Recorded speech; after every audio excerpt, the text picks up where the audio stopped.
verdade, a origem das espécies, falando um pouquinho da teoria evolucionista do Charles Darwin, então o Darwin vai organizar isso no conhecimento científico do século XIX.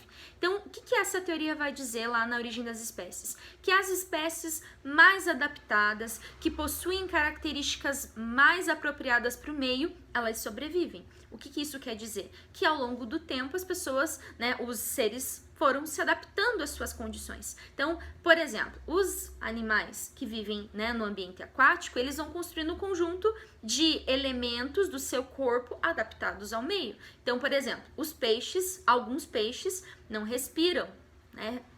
Isso se dá através das brânquias. Ah, mas professora, tem peixes que respiram. Sim, esses peixes que respiram já demonstra, né, como que essa teoria evolucionista funciona. Então, existem espécies que precisam subir à superfície para respirar, mesmo no ambiente aquático, tá? Então, a teoria evolucionista ela vai analisar isso, que cada ser vivo se adapta ao seu meio ambiente. Então, ao longo, né, coloquei para vocês nos slides que eu mandei na plataforma, falando um pouquinho disso. Então, vocês vão ver lá, por exemplo, em relação às girafas. Haviam girafas que tinham pescoços mais longos e girafas que tinham pescoços mais curtos. Porém, ao longo do tempo, né, o meio ambiente vai se transformando e, né, num espaço que tem muitas árvores, e as árvores são mais altas, as espécies, né, as girafas que tinham um pescoço mais alongado foram sobrevivendo e as que tinham menos, né, o pescoço menos alongado foram morrendo e não foram, né, permanecendo, elas não foram, né, se reproduzindo. Então,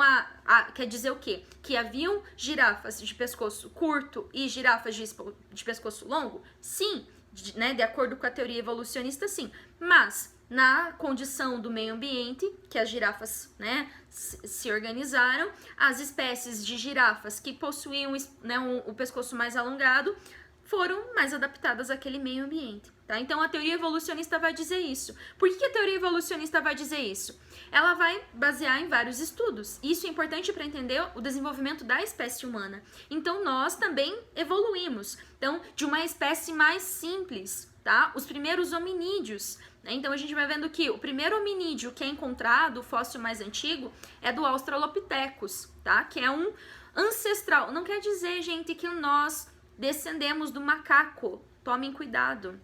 Quer dizer o seguinte, que nós, seres humanos e macacos, que somos, né, que são os primatas, temos um mesmo ancestral em comum.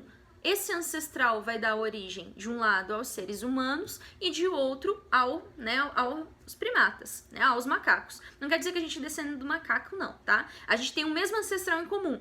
Tanto que eu coloquei para vocês a imagem da Lucy, que é o fóssil, né, o hominídeo mais antigo que foi encontrado na África, tá? Beijinho para vocês.